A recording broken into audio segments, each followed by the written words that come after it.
Hey guys, tonight we're stepping back in time, way back, to a place where the concept of a good night's sleep was, well, a bit more rustic. Imagine, if you will, the flickering glow of a single tallow candle casting dancing shadows on a rough-hewn timber wall. You're lying on a straw mattress, maybe, or perhaps a thin wool pallet, and the distinct scent of damp earth and wood smoke hangs heavy in the air. Outside, the world isn't silent like your suburban cul-de-sac.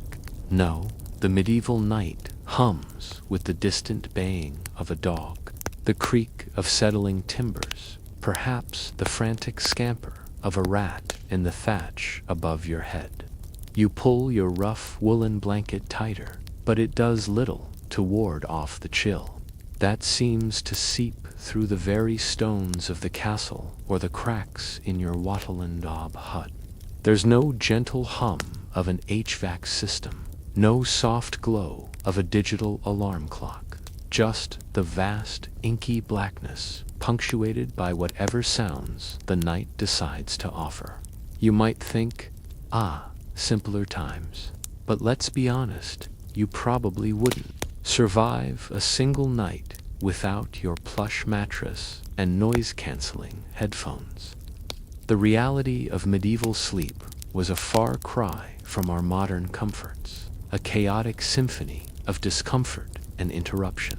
So, before you get comfortable, take a moment to like the video and subscribe, but only if you genuinely enjoy what I do here. And as you settle in, tell me in the comments, where are you listening from tonight, and what time is it where you are? Now, dim the lights, maybe turn on a fan for that soft background hum, and let's ease into tonight's journey together. Tonight, we delve into the curious case of medieval European sleep cures, a fascinating peek into a world where science, superstition, and sheer desperation intertwined to help people achieve what we often take for granted, a decent night's rest. When we talk about medieval Europe, we're broadly looking at a period stretching from the 5th to the 15th centuries. That's a huge span of time, filled with evolving ideas about the human body, the world around them, and yes, even the elusive art of slumber. Forget your memory foam. Back then, if you couldn't sleep, the solutions were imaginative, to say the least. The very idea of sleep itself was viewed through a different lens. It wasn't just a biological necessity, it was a state influenced by divine will, by planetary alignments, by the food you ate, and even by the humors flowing through your body. You see, the dominant medical theory of the time was humoral theory, inherited from ancient Greek and Roman physicians like Hippocrates and Galen. This wasn't some fringe idea. It was the bedrock of all medical understanding. The body, they believed, was composed of 4 fundamental fluids, or humors: blood, phlegm, yellow bile or choler, and black bile or melancholy. Each humor corresponded to specific qualities: hot, cold, wet, or dry, and was associated with particular organs, temperaments, and even seasons. So, if you found yourself tossing and turning, a medieval physician wouldn't immediately reach for a prescription pad. Instead, they'd first consider which of your humors might be out of balance. Too much black bile, for example, might make you melancholic and prone to wakefulness, while an excess of phlegm might make you sluggish and prone to oversleeping. It was a delicate dance, a balancing act of internal fluids, and if one was off-kilter, your sleep would suffer. This wasn't just about feeling a bit groggy. An imbalance of humors could lead to serious illness, even death. So, getting your humors right was literally a matter of life and death, and sleep played a crucial role in maintaining that precarious equilibrium. Consider a person suffering from what we'd call insomnia today. A medieval doctor, perhaps a learned man trained in a nascent university like Salerno or Montpellier, would approach this not as a problem with brain chemistry, but as a problem with humoral flow. They might diagnose you with an excess of dryness or heat, which was believed to agitate the body and mind, making rest impossible. Their prescription wouldn't be a sleeping pill, but a regimen designed to cool and moisten you. This could involve dietary changes, perhaps recommending watery fruits or certain types of bland gruel. It might involve bloodletting, a popular and often terrifying practice intended to remove excess hot blood. Or perhaps they'd suggest a soothing bath, not for cleanliness as much as for introducing moisture and cooling the body. Imagine, if you will, sinking into a lukewarm tub filled not with bubble bath, but perhaps with a murky concoction of herbs meant to rebalance your internal fluids. It sounds less than relaxing, perhaps, but for them, it was cutting-edge medical science. One mainstream historical fact to grasp is that medieval medicine, while seemingly bizarre to us, was a coherent system based on the best available knowledge and observation of the time. It wasn't just random guesswork.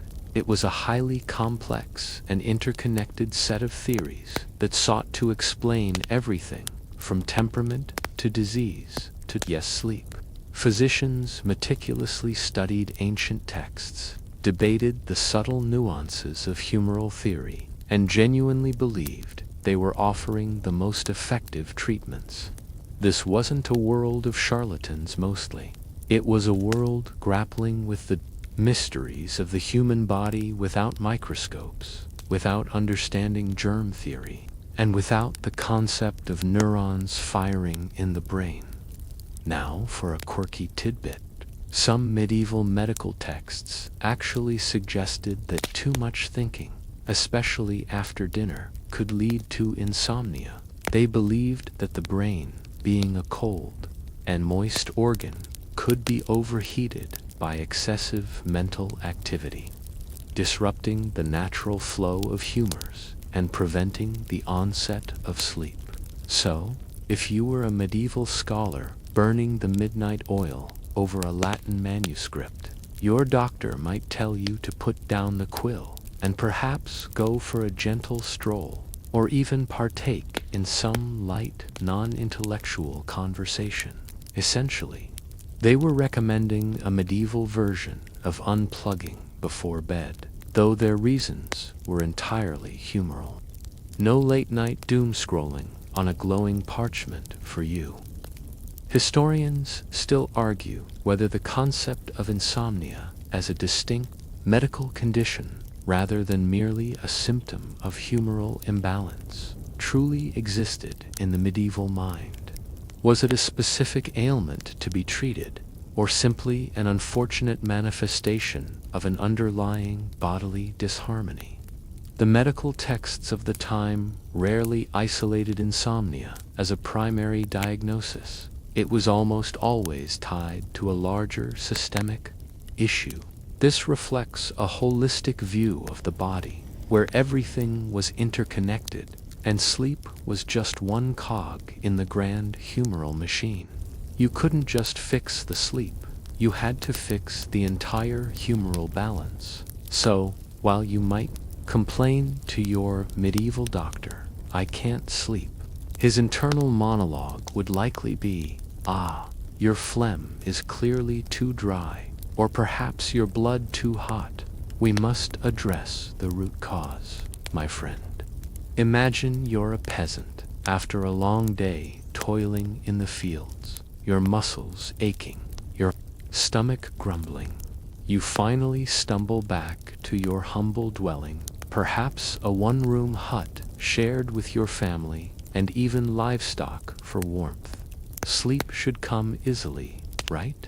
Not always. The constant presence of farm animals, the lack of privacy, the sounds of your family, and the ever-present chill could make true, restful sleep elusive.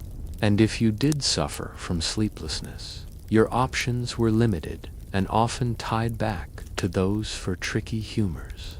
You might be advised to eat less or more, or to change your sleeping position, all with the goal of getting those internal fluids just right. It wasn't about counting sheep.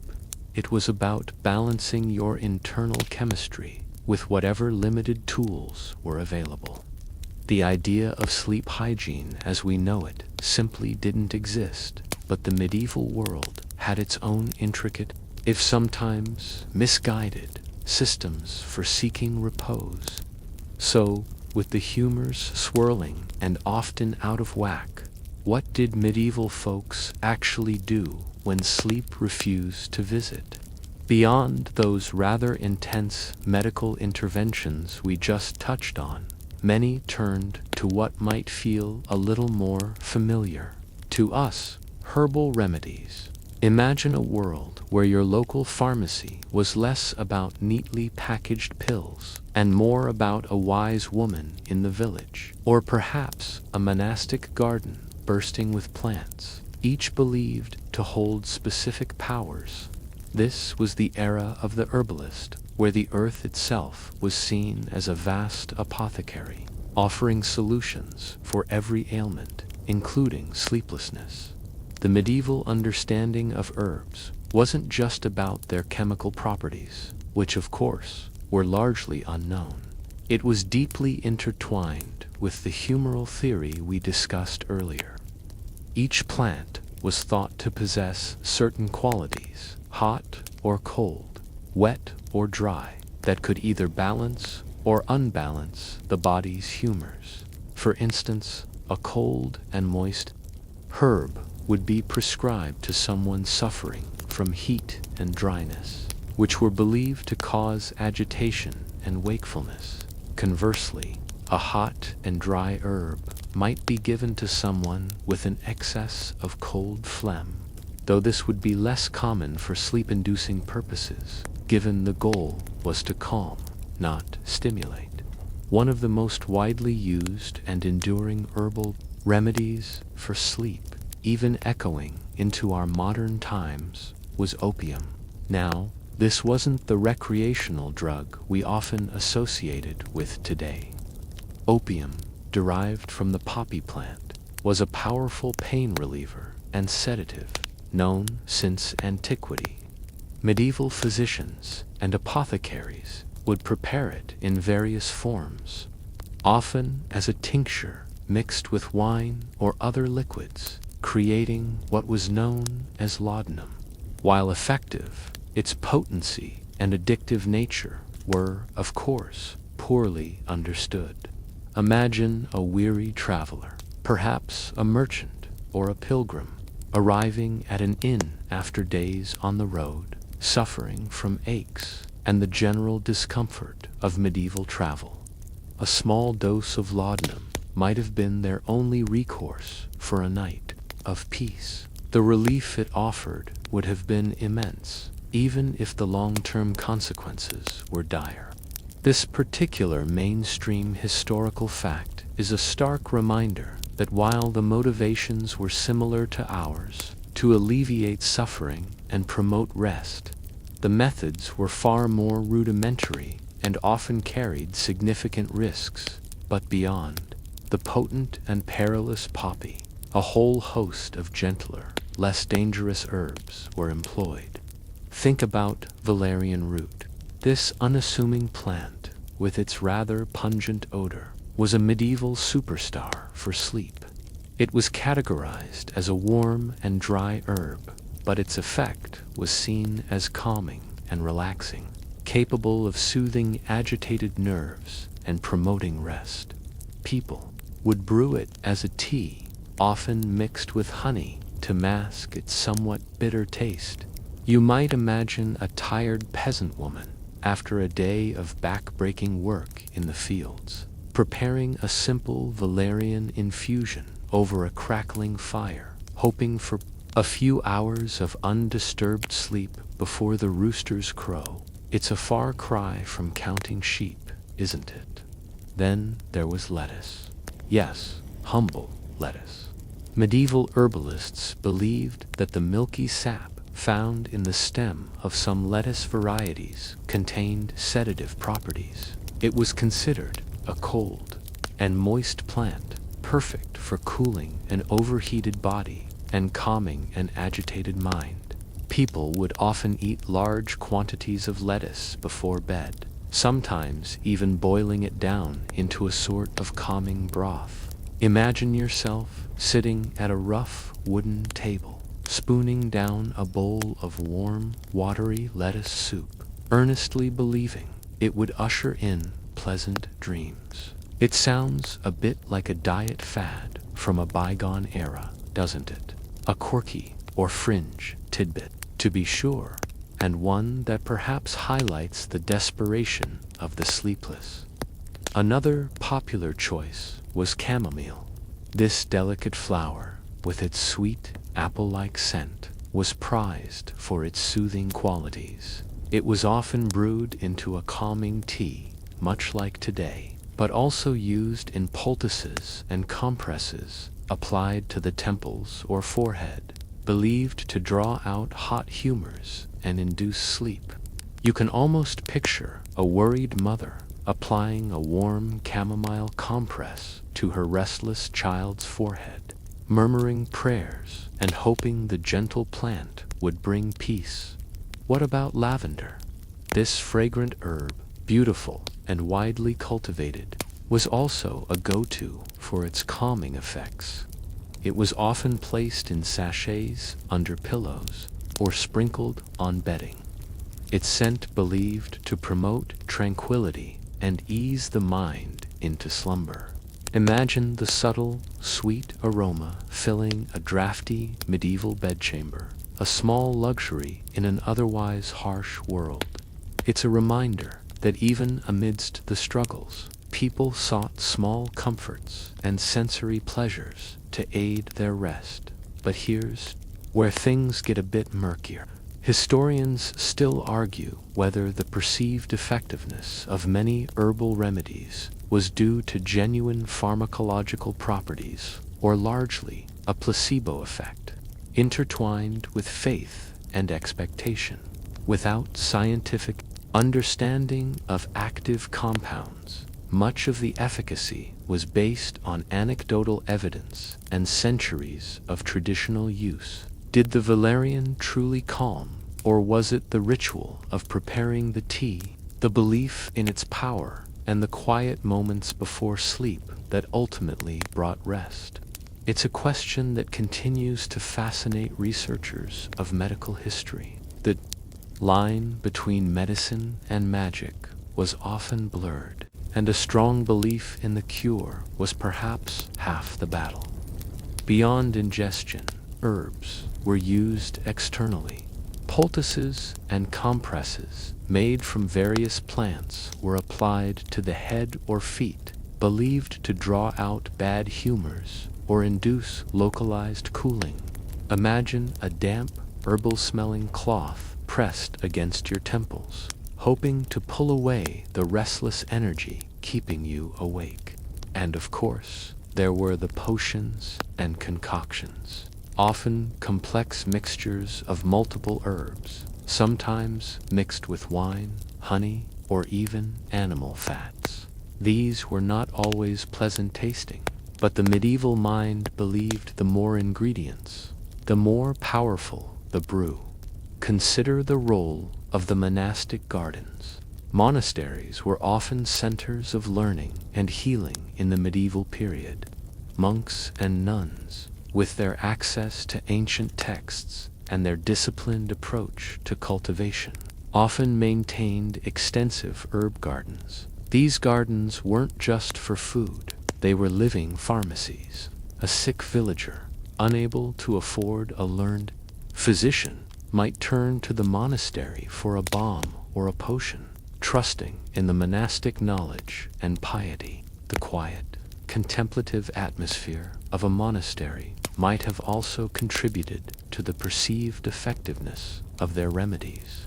Simply being in such a peaceful environment could have been a powerful antidote to a restless mind. And it wasn't just about the herbs themselves. The ritual around their preparation and consumption was also important. The gathering of the herbs at specific times of day or lunar cycles, the blessings whispered over the brewing pot, the quiet consumption in a darkened room, all these elements contributed to the overall sense of healing and the expectation of sleep. It was a holistic approach, where the mind and spirit were considered as much as the body. The use of herbs for sleep wasn't limited to sophisticated concoctions. From learned physicians, everyday people relying on generational knowledge passed down through families would use what was available in their immediate environment. Dandelions, often considered a nuisance weed today, were sometimes used in teas for their mild diuretic properties, which were believed to cleanse the body and thus promote better sleep. Simple remedies, born of necessity and tradition, were the bedrock of medieval self-care. So, as you consider drifting off tonight, perhaps with a cup of chamomile tea, remember its medieval ancestors, the men and women of the Middle Ages, grappling with restless nights and the mysteries of the human body, turned to the earth's bounty with hope and a profound belief in the power of nature. Their sleep cures might seem strange, even dangerous, by modern standards, but for them, they were the best available path to the elusive peace of slumber. In a world deeply permeated by faith, where the church was the dominant institution and spiritual beliefs governed almost every aspect of life, it's hardly surprising that prayer, ritual, and the intercession of saints played a significant role in seeking rest. You see, for the medieval mind, sleeplessness wasn't just a physiological issue, it could also be a spiritual one. Perhaps you had sinned, or were being afflicted by demons, or simply weren't devout enough. In such a framework, the solution wasn't just in the herb garden, but often knelt at the bedside, or within the hallowed walls of a church. Imagine yourself in a dimly lit chamber, perhaps a peasant's hut, or a noble's bedchamber, still quite drafty, mind you, as the shadows lengthen and the sounds of the day fade. A sense of quiet desperation might set in if sleep remained out of reach. What do? You likely wouldn't reach for a book on mindfulness or count backward from 100.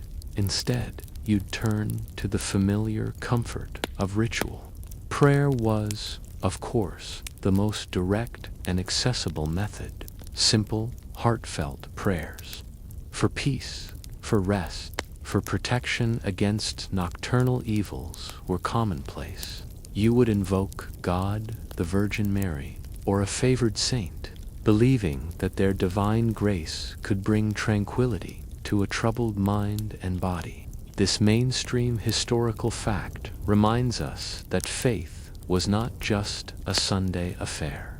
It was woven into the fabric of daily existence, including the struggle for sleep. Consider the Our Father or the Hail Mary. These weren't just rote recitations. They were powerful incantations believed to ward off evil spirits and bring divine peace. Repeating these prayers slowly, perhaps tracing the beads of a simple rosary, though rosaries, as we know them, were still evolving, could have been a meditative practice, a form of gentle self-hypnosis designed to quiet the restless mind. The rhythm of the words, the focus on something beyond your own discomfort, could lull you toward slumber. It was a spiritual journey to the land of Nod, beyond general prayers. There were specific saints invoked for particular ailments, for though she was more commonly associated with mental illness. More broadly, any saint associated with healing or peace could be a target for your nocturnal pleas. You might even embark on a small pilgrimage, perhaps to a local shrine, leaving an offering and hoping for a miraculous intervention. Think of it as a medieval form of spiritual exhaustion. You'd pray so much, you'd finally just give in and fall asleep. A quirky tidbit related to this: in some regions, it was believed that sleeping facing east was particularly auspicious for restful sleep, as it aligned you with the direction of Jerusalem and the rising sun, symbolizing resurrection and divine favor. People might even arrange their beds or adjust their sleeping positions to ensure this alignment. Imagine the mild frustration of trying to fall asleep while carefully orienting yourself like a human compass. It sounds like a medieval version of adjusting your phone's night mode for optimal sleep, just with a lot more spiritual conviction. The church also provided a structured rhythm to life that indirectly influenced sleep patterns, and Compline punctuated the day and night, while for monks and nuns, these were calls to prayer that often interrupted sleep. For the general populace, they provided a predictable temporal framework, the ringing of Compline bells, signaling the end of the day and the beginning of the night's final prayers, could have acted as a sort of collective bedtime alarm, gently reminding everyone to prepare for rest, even if you weren't actively participating in the monastic routine. The societal rhythm it created was inescapable. Historians still argue whether the perceived efficacy of these religious sleep aids was purely psychological, a powerful placebo. Was it the divine intervention, or the act of prayer itself, the slow breathing, the mental focus, that calmed the nervous system? Perhaps it was a potent combination of both. In a world where direct scientific understanding was absent, faith filled the gaps, providing comfort and a sense of agency over something as uncontrollable as sleep. Monasteries, in particular, were places where the pursuit of disciplined sleep and wakefulness was paramount. Monks and nuns followed strict daily routines, often involving waking in the dead of night for communal prayers, matins, and lauds. While this might seem counterintuitive for sleep, the overall discipline, quiet contemplation, and regular physical, if sometimes interrupted, sleep, for those outside the cloister seeking temporary respite, the peace and quiet of a church or the structured routine of prayer could have offered a similar, if fleeting, sense of calm. Beyond formal prayers, blessings and apotropaic rituals were also employed to protect against restless nights caused by evil spirits or nightmares. You might bless your bed with holy water, or make the sign of the cross over your sleeping children. Some would even hang religious talismans or relics near their beds, believing in their protective power. Imagine a small, perhaps grimy, piece of cloth or wood, believed to have touched a saint, tucked under your pillow, a medieval security blanket against bad dreams. The role of confession and absolution also played a part. If you believed your sleeplessness was a punishment for sin, seeking penance and forgiveness could bring immense psychological relief, unburdening your conscience and perhaps allowing a peaceful sleep to finally descend. It was a form of medieval therapy, addressing the anxieties and guilt that might manifest as nocturnal restlessness. Moreover, The lives of saints themselves often provided models for enduring suffering, including sleeplessness, with piety and patience, could offer a sense of solidarity and encourage perseverance in one's own struggles with rest. It wasn't always about fixing the problem, but sometimes about enduring. While often undertaken for religious devotion, these extended periods of wakefulness could paradoxically lead to a profound state of exhaustion, where sleep, when it finally came, was deep and restorative. You'd be so utterly worn out from praying all night that eventually your body would simply give up the ghost and drag you into slumber. Even the visuals within churches could have a calming effect. Stained glass windows depicting tranquil scenes, quiet contemplation before a crucifix, or the rhythmic chanting of monks could all contribute to a sense of peace that facilitated sleep. The physical space of the church was designed to be a refuge from the chaotic external world, a place where the soul could find rest, and perhaps the body would follow suit. So, when you consider the medieval struggle for sleep, it's not just about what went into their bodies, but what went on in their minds and spirits. In a world of deeply held belief, turning to the divine for solace and rest was as natural as breathing. It was a testament to the pervasive influence of faith, not just as a guide for moral conduct, but as a practical tool for navigating the very human need for a peaceful night's rest. Having explored the spiritual avenues to slumber, let's pivot from the ethereal to the decidedly earthly, the actual sleep environments and bedding of medieval Europe. Forget Egyptian cotton sheets or orthopedic mattresses. The concept of comfort, and indeed hygiene, was vastly different, and these differences played a significant role in how well people slept. You're about to discover that your own bed, no matter how humble, is a palace of luxury compared to what most medieval Europeans experienced. Imagine, if you will, the typical medieval dwelling. For the vast majority, the peasants, it was a simple hut, perhaps 1 or 2 rooms, often shared with livestock for warmth during the colder months. This meant the air was thick with the smells of animals, cooking fires, and unwashed bodies. There was no concept of a dedicated bedroom as we know it. Instead, people simply found a spot on the floor, usually near the central hearth, where the lingering embers offered some residual warmth. This mainstream historical fact highlights the stark reality of communal living and the absolute lack of privacy, which undoubtedly impacted the quality of sleep. You're trying to drift off, but there's a pig snuffling in the corner, a child stirring beside you, and the general cacophony of a dozen people in close quarters. Peaceful, it was not so. What constituted bedding in such a scenario? Often, it was simply a pile of straw or rushes gathered from the fields or riverbanks. This wasn't a soft, plump mattress. It was a rough, itchy, and often buggy affair.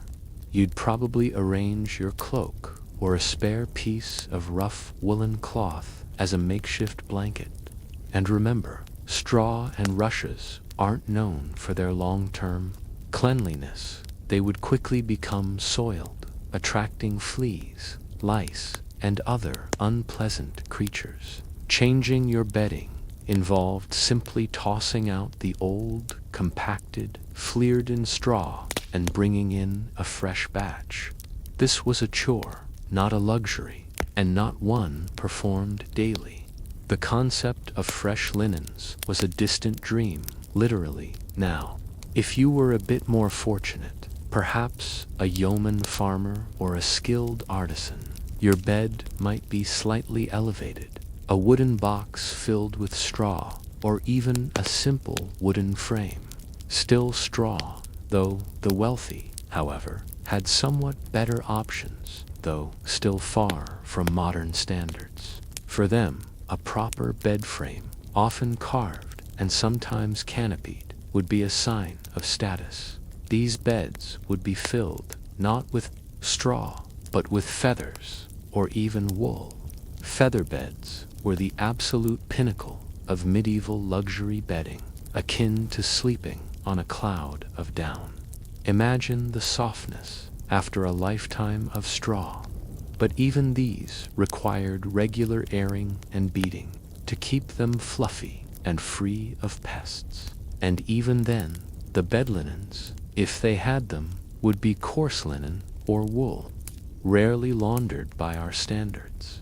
Here's a quirky tidbit. In some medieval households, particularly those of the wealthy, there was a practice of having a truckle bed or trundle bed, which was a small, low bed on wheels that could be stored under the main bed during the day.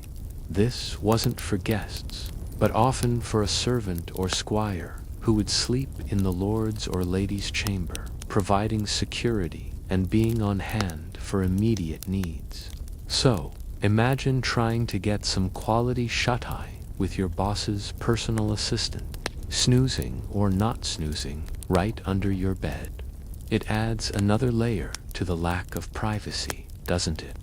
Sleep was a communal affair, even for the elite. The construction of bed frames themselves varied. Simple platforms, often integrated into the wall in peasant homes to save space and maximize warmth, were common. For the nobility, beds could be elaborate affairs, sometimes raised on platforms and surrounded by curtains. These curtains weren't just for aesthetics. They served a crucial practical purpose, retaining warmth in drafty castles and offering a modicum of privacy in shared sleeping chambers. Imagine the chill seeping through stone walls in winter. Those heavy woolen or tapestry curtains would have been a godsend, creating a tiny microclimate of relative warmth within the bed. Historians still argue whether the prevalence of shared sleeping arrangements was primarily due to economic necessity, lack of space, cost of beds, or if there was also a cultural preference for communal sleeping for warmth and safety. It's likely a bit of both. In a world without central heating or reliable security, huddling together offered both physical warmth and psychological comfort against the dangers of the night, real or imagined. The lone sleeper was perhaps considered more vulnerable, so, while we might cringe at the idea of sharing a bed with multiple family members or even servants, for them it was simply how things were done, and perhaps even preferred. Pillows, if they existed, were often small, firm bolsters filled with straw, chaff, or dried leaves, not the fluffy cloud of down you might be used to.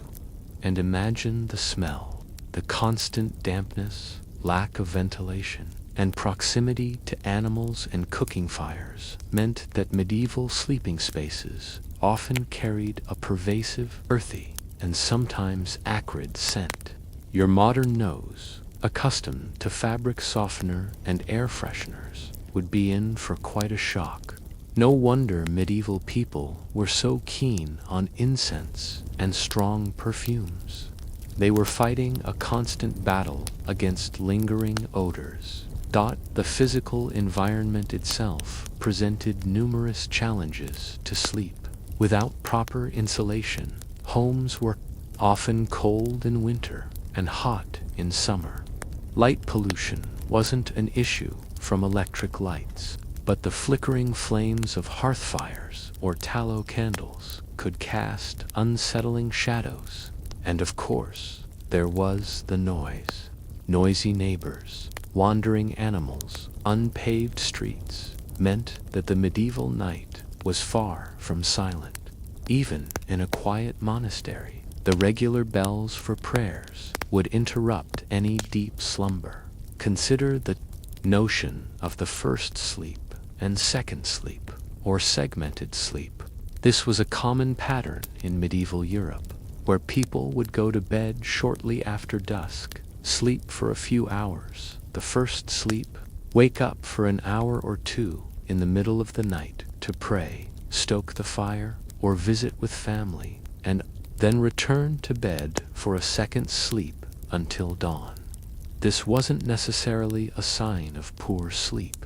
Rather, it was a culturally accepted and possibly biologically natural way of resting before the advent of artificial lighting completely reshaped our sleep patterns. Imagine waking up at 2 a.m. not to check your phone, but to quietly chat with your spouse or recite a few prayers before drifting off again. It's a fascinating glimpse into a rhythm of life that feels alien to our continuous, eight-hour sleep ideal. Even for the very wealthy, who might have private chambers and more luxurious bedding, challenges remained. Castles were notoriously drafty and difficult to heat. Stone walls offered little insulation, and the constant threat of attack meant security, not comfort, was paramount. A knight might have a soft feather bed, but he might also sleep with his sword within arm's reach. The lack of consistent warmth meant that huddling together was not just a social norm, but a survival strategy. Families would often share large beds, or simply sleep in close proximity on the floor, bundling together under whatever blankets they possessed to conserve body heat. It's easy to romanticize the simpler past, but when it came to sleep, the reality was often cold, cramped, and decidedly unglamorous. So, as you tuck yourself into your pristine sheets tonight, perhaps on a mattress that cost more than a medieval cottage, take a moment to appreciate the incredible evolution of our sleep environments. For our medieval ancestors, achieving a truly restful night was often a battle against discomfort, cold, noise, and the constant presence of others. Their beds were not havens of soft luxury, but functional spaces designed for survival and, hopefully, a few fleeting hours of peace. So, you finally managed to settle into your straw-filled, potentially buggy medieval bed, perhaps after a whispered prayer or a swig of questionable herbal concoction. But just as you're drifting off, a new set of challenges emerge. The nocturnal activities and interruptions that made truly uninterrupted sleep a rare luxury in medieval Europe. This wasn't a world of silent nights. It was a symphony of creaks, calls, and unexpected intrusions. Imagine, if you will, the ambient soundscape of a medieval night. There's no constant hum of electricity, no distant traffic drone. Instead, you might hear the rustle of straw as a rodent scurries across the floor, the mournful hoot of an owl from the nearby forest, or the distinct squeal of a pig in the adjacent pen if you're in a peasant dwelling. If you're in a town or city, the sounds might be different, but no less disruptive. The clatter of a night watchman's footsteps, the distant shouts of revelers, or the lowing of cattle being driven to market even before dawn. This mainstream historical fact reminds us that light and noise pollution were very different beasts in the Middle Ages, often organically intertwined with the rhythms of daily life, making deep sleep a constant negotiation with your environment. Of the most significant interruptions, particularly for those in religious orders, but also influencing the wider populace, was the ringing of church bells for canonical hours. As we touched upon earlier, these bells punctuated the entire 24-hour cycle, matins and lauds. The first to prayer services often occurred in the dead of night, sometimes as early as 2 a.m. For monks and nuns, this meant a mandated interruption to their sleep, rising from their beds for communal prayer in the cold, dark church. Imagine being wrenched from a deep sleep by the clang of a massive bell, knowing you have to pull on your robes and brave the chill for an hour or more of chanting. It was a discipline, to be sure, but hardly conducive to unbroken slumber. Even if you weren't a monastic, the echoes of these bells would travel across the landscape, serving as a nocturnal clock for the entire community. Then there was the very real need for fire maintenance. Homes were often heated by a central hearth, and keeping a fire going, or at least embers glowing, was crucial for warmth and for rekindling a larger fire in the morning. This often meant someone, perhaps the head of the household or a designated family member, would have to wake up in the middle of the night to add more fuel to the dying flames. Imagine pulling yourself from your meager bed, shivering to tend to the smoldering logs, your face illuminated by the fitful glow of the embers. It was a chore, but an essential one for survival and comfort, even if it meant a broken night's sleep. A quirky tidbit that ties into this: the very word curfew has medieval origins. It comes from the old French phrase couvre-feu, meaning cover fire. It was a regulation, often enforced by bells, for people to put out or cover their fires at a certain hour at night to prevent widespread conflagrations in timber-built towns. So imagine you're finally cozy, only for the curfew bell to ring, signaling you need to get up and tend to your fire one last time. It was an imposed interruption, all for urban safety, but still a sleep disruptor. Beyond the practicalities, there were also social and communal aspects that interrupted sleep. As we discussed, shared sleeping spaces were the norm for most. This meant that the snores, coughs, sudden movements, or even quiet conversations of family members or fellow inhabitants were a constant backdrop to your attempt at slumber. Privacy was a luxury virtually unknown to the common medieval person, and this communal living extended directly into the night. It's difficult to achieve deep, restorative sleep when you're constantly aware of others in your immediate vicinity. Historians still argue whether the segmented sleep pattern, first sleep, waking period, second sleep, was a natural human rhythm before artificial light, or largely a cultural adaptation to the practical demands and interruptions of medieval life.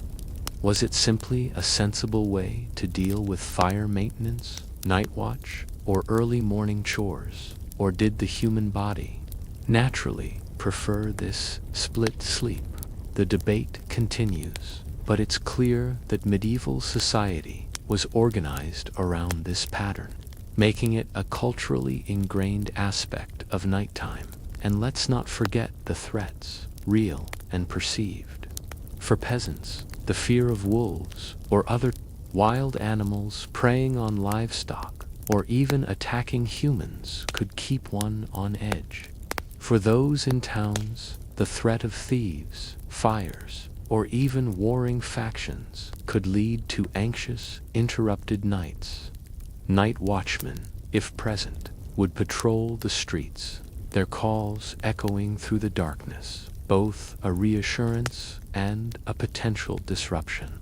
Imagine finally dozing off, only to be startled awake by a loud cry of all's well from the street below. Then there were the more mundane but equally effective interruptions. the call of nature. Without indoor plumbing, a trip to the latrine, or simply relieving oneself outdoors meant a cold, dark, and often perilous journey from your bed. This was not a quick dash to the bathroom. It involved bundling up, perhaps lighting a small lantern, and venturing out into the elements. Not exactly a recipe for quickly falling back asleep. Consider also the nocturnal activities of animals. Farm animals, if sharing living space, would inevitably make noise. Roosters, famously, don't just crow at dawn. They can crow at any time of the night, especially if disturbed. Cats and dogs, valued for pest control, would also move about, hunt, or vocalize. Even in wealthier homes, stables and kennels would be nearby, their sounds carrying through the night air. For those with more means, elaborate social gatherings could extend well into the evening, impacting the onset of sleep. While not quite the all-night raves of today, feasts and celebrations could certainly disrupt a regular sleep schedule.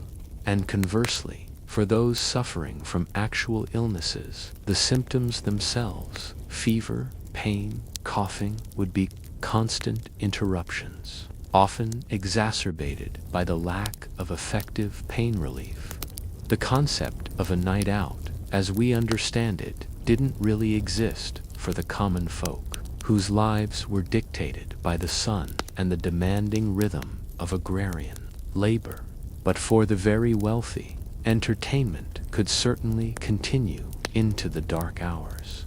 Yet even then, the logistics of lighting and warmth would naturally limit truly extended revelry. Even something as seemingly simple as pest control was an ongoing nocturnal battle. Fleas, lice, and bedbugs, yes, they've been around for a very long time, were a constant source of irritation.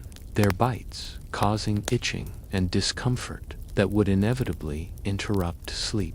Imagine trying to get comfortable while tiny, unseen creatures are actively feasting on you.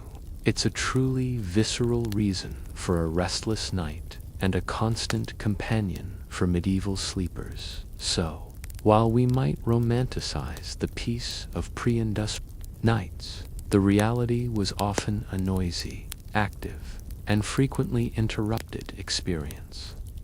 From the practical necessity of fire management and bodily functions to the social realities of shared living and the ever-present sounds of an agrarian or nascent urban environment, medieval sleep was a far cry from the quiet, dark, and uninterrupted slumber many of us strive for today. It wasn't about optimizing for deep REM cycles. It was about navigating a complex tapestry of natural rhythms, societal demands, and environmental realities, all of which conspired to make true rest an elusive prize. Even with the best intentions, the herbs, the prayers, the carefully maintained fire, sometimes sleep simply refused to come. And when it didn't, medieval people, like us, experienced what we now broadly term sleep disorders. But their understanding of these afflictions was wildly different, often rooted in the pervasive humoral theory, religious beliefs, or even the lurking fear of the supernatural. You're about to discover a world where insomnia wasn't a chemical imbalance, but perhaps a demonic visitation or an excess of bile. Imagine a persistent case of sleeplessness night after night. Today, you might consult a sleep specialist, undergo a sleep study, or try medication. In the medieval world, your struggle would be viewed through a very different lens. Your physician, if you were fortunate enough to have one, would immediately suspect a humoral imbalance. Insomnia, or vigilia, as it was sometimes called, was often attributed to an excess of hot and dry humors, particularly yellow bile choler or black bile melancholy. These humors were believed to agitate the brain and the body, keeping you in a state of restless wakefulness. This mainstream historical fact formed the cornerstone of diagnosing and attempting to treat almost all medieval ailments, including those of sleep. So, if you were deemed too hot and dry, the remedies would focus on cooling and moistening. This might involve consuming foods and drinks considered cold, like lettuce or watery fruits, taking cool baths, or even undergoing bloodletting, a rather drastic measure intended to remove excess hot blood. Imagine trying to relax and fall asleep after having a significant amount of blood drained from your arm. It certainly wasn't a gentle path to slumber, beyond simple wakefulness. Medieval texts describe more dramatic sleep-related phenomena that fall under the umbrella of strange ailments. One common occurrence, often misunderstood, was sleep paralysis. In this terrifying state, you wake up but cannot move or speak, often accompanied by a feeling of pressure on the chest and vivid, often frightening hallucinations. For modern science, it's a glitch in the brain's sleep-wake cycle. For medieval folk, this was almost universally attributed to demonic oppression or the visitation of incubi and succubi, male and female demons believed to lie upon sleepers and engage in sexual acts. Imagine the absolute terror of waking up paralyzed, convinced a demon was sitting on your chest, stealing your breath. It's enough to keep anyone awake for nights. This quirky tidbit perfectly illustrates the medieval blending of medical and supernatural explanations for what we now understand as physiological phenomena. Another common sleep disturbance was nightmares, which were often considered to be more than just bad dreams. They could be seen as divine warnings, omens of future events, or, again, the work of malevolent forces trying to corrupt or torment the sleeper. Certain foods were also believed to cause bad dreams. Heavy, rich meals, or those with strong spices, were thought to create vapors that ascended to the brain and disturbed sleep. So, if you had a particularly terrifying nightmare, you might be advised to reconsider that late-night meal of roasted pork and spiced wine. Historians still argue whether the widespread belief in supernatural causes for sleep disorders, like demons or witches causing nightmares, truly hindered the development of more empirical medical approaches, or if it simply offered a culturally acceptable framework for explaining the inexplicable. It's a chicken and egg scenario. Did the beliefs create the explanations, or did the lack of scientific explanation necessitate the beliefs? It's likely that both influenced each other, creating a rich tapestry of interwoven medical, religious, and superstitious understanding. Then there was somnambulism, or sleepwalking. While perhaps less terrifying than demonic visitations, it was equally perplexing. A sleepwalker might be thought to be possessed by a spirit, or under a witch's spell, or simply to have a wandering soul. Treatments for sleepwalking could range from prayers and exorcisms to binding the sleepwalker to their bed. Literally, imagine tying yourself down at night just to prevent yourself from wandering out into the perilous medieval darkness. Children's sleep also had its own set of peculiar ailments. Night terrors in children, characterized by screaming, thrashing, and inconsolable crying during sleep, would have been particularly frightening. Without understanding of the developing brain, these episodes might have been attributed to evil spirits or an overheated brain in the child. Remedies might have involved placing protective amulets in the cradle, whispering prayers, or administering mild herbal sedatives. The idea of too much sleep was also a concern, though perhaps less common than sleeplessness. Excessive sleepiness or lethargy could be attributed to an excess of cold and moist humors, particularly phlegm. This was seen as a sign of sluggishness or melancholic temperament. Treatments would involve warming and drying remedies, perhaps stimulating herbs or more active routines to shake off the phlegmatic tendencies. Consider also the phenomenon of restless leg syndrome, which would have gone entirely undiagnosed by modern standards, but undoubtedly afflicted people. The uncontrollable urge to move one's legs, especially at night, would have been a source of immense discomfort and sleeplessness. How would a medieval physician explain this? Perhaps as an agitation of the humors in the limbs, or even as a minor demonic annoyance. Remedies would likely have been the same general calming or balancing herbs. With limited success, the lack of effective pain management was a huge factor in chronic sleep deprivation.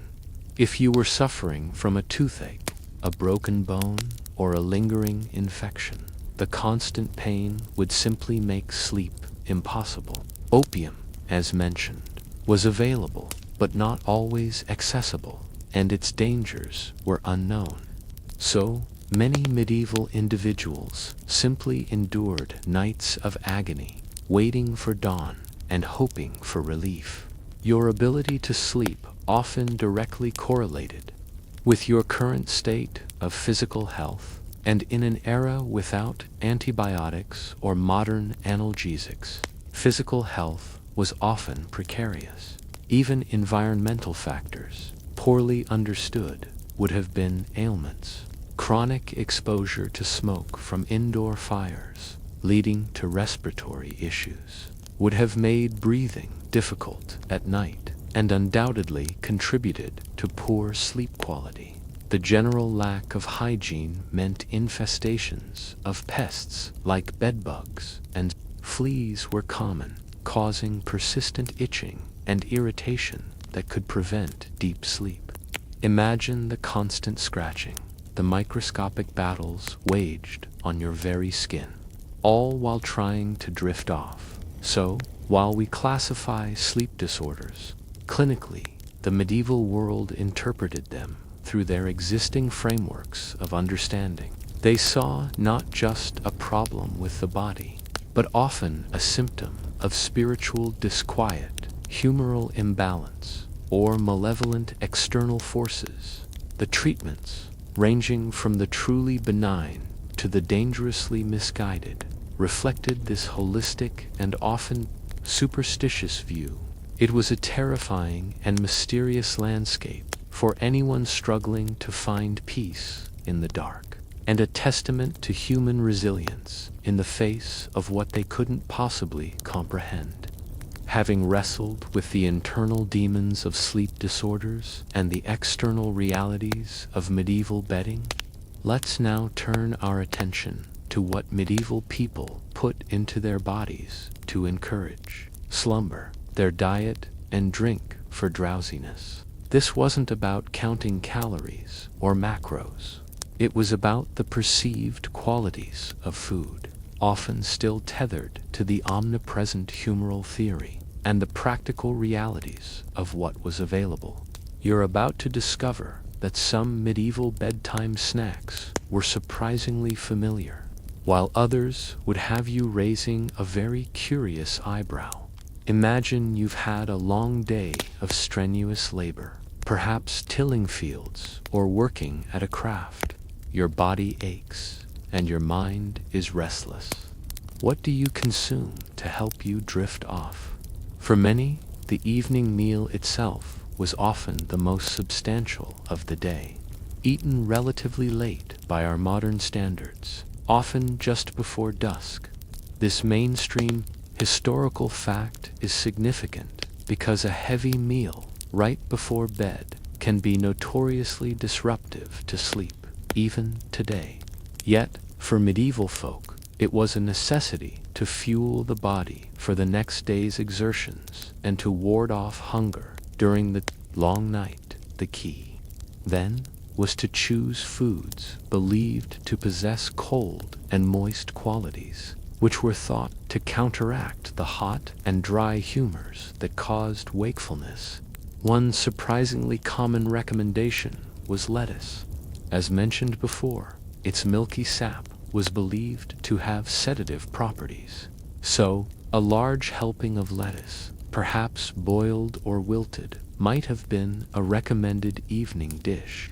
Imagine spooning down a warm, leafy concoction, hoping its inherent coldness would calm your agitated humors. It sounds less than appetizing as a bedtime treat, but for them, it was medical advice. Another popular choice, surprisingly, was poppy seeds. While the potent opium derived from the poppy plant was used in more medicinal contexts, the seeds themselves were considered milder. They were often sprinkled on bread or pastries, or ground and mixed into drinks.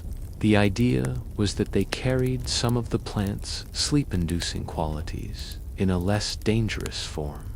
So, a medieval poppy seed muffin, if such a thing existed, which it probably didn't in muffin form, more like a flatbread, might have been intended as a gentle sleep aid. This is a rather direct link to our modern understanding of the poppy's properties, albeit through a humoral lens. For drinks, warm milk was a common and intuitively soothing choice. Much like today, milk was considered a cold and moist food, perfect for calming an overheated system. Imagine a simple wooden cup of warm, unpasteurized milk, perhaps from a cow or a goat, offering a sense of comfort and gentle warmth before bed. It's a testament to the enduring power of simple, comforting rituals. But here's a quirky tidbit. Some medieval medical texts also recommended wine as a sleep aid, particularly a spiced or mulled wine. While we know alcohol can initially make you drowsy, it notoriously disrupts sleep later in the night. However, medieval physicians, following Galen, often considered wine to be warming, but when spiced with certain herbs, like nutmeg or cloves, it was believed to have a more sedative effect, particularly if consumed in moderation. They might have seen it as dilating the blood vessels, allowing humors to flow more freely and thus calming the body. Imagine a small goblet of warm, aromatic wine, a comforting end to a chilly day, but perhaps not the most effective long-term sleep solution. It just goes to show that some cures had unintended side effects, then as now. Historians still argue whether the medieval dietary recommendations for sleep were genuinely effective due to mild pharmacological effects of the foods, or if the psychological comfort and ritual of consumption played a more significant role. It's hard to disentangle the placebo effect from actual physiological impact when the underlying scientific understanding was so limited. The belief that a food should make you sleepy might have been powerful enough to induce that effect beyond specific ingredients. The preparation of food was also considered. Heavy, greasy, or highly spiced foods were generally advised against before bed, as they were believed to be difficult to digest and create vapors that could rise to the brain and disturb sleep. This aligns remarkably well with modern advice to avoid heavy meals late at night. Conversely, light, Easily digestible foods like gruels, thin porridges made from grains like oats or barley were often recommended. Imagine a bland bowl of lukewarm grain porridge as your last meal. Certainly not exciting, but perhaps less likely to keep your digestive system working. Over time, sweeteners, primarily honey, were often added to concoctions meant for sleep. Honey was valued not just for its taste, but also for its perceived medicinal properties, sometimes seen as soothing and nourishing. It also made bitter herbal teas more palatable. So, a spoonful of honey in your valerian tea was not just for flavor. It was part of the cure. Consider the consumption of dairy products beyond just milk. Cheeses, particularly soft or fermented ones, might also have been consumed. While some dairy could be heavy, certain types were seen as nourishing and settling, provided they were well tolerated by the individual's humoral constitution. The dietary advice was highly individualized based on perceived humoral imbalances. So what was good for one person might be detrimental to another. The role of fasting also played an interesting part. While not directly a sleep cure, periods of religious fasting, such as during Lent, meant reduced food intake, which for some, paradoxically, might have led to lighter sleep or even difficulty sleeping due to hunger. However, for others, the physical and spiritual cleansing associated with fasting might have been seen as purifying the body, potentially leading to more peaceful rest when food was eventually reintroduced. It's a complex interplay between scarcity, religious observance, and physiological response. Even something as basic as bread and water could be part of a regimen to promote sleep, especially for those in religious settings. A simple, bland diet, free from stimulating foods, might have been seen as conducive to a calm body and mind. Imagine the simplicity of that final meal, a piece of hard bread and a cup of water, eaten in quiet contemplation, a stark contrast to a modern multi-course dinner. The availability of food, of course, hugely impacted dietary choices. For the vast majority, the diet was largely grain-based, supplemented by seasonal vegetables, legumes, and occasionally meat or fish. Access to rare or exotic herbs would have been limited, making common, locally available plants the primary source of sleep-inducing ingredients. This scarcity often meant ingenuity was key. So, when we look back at medieval diet and drink for drowsiness, we see a blend of surprisingly intuitive advice, light meals, warm milk, and practices deeply rooted in a medical system that viewed the body through a humoral lens. It wasn't about counting sheep. It was about balancing bile, cooling the brain, and hoping that a bowl of lettuce or a spiced glass of wine would usher in the much-needed peace of the night. The journey to sleep, even through one's stomach, was a complex medieval affair. Beyond the tangible remedies of herbs and diet, medieval people, like many throughout history, also sought solace and sleep through the more ethereal realm of charms, amulets, and superstition.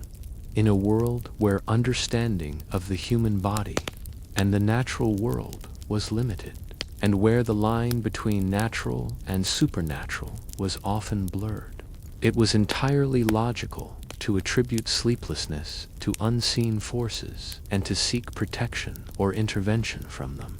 You're about to discover a fascinating array of objects and rituals believed to ward off restless nights.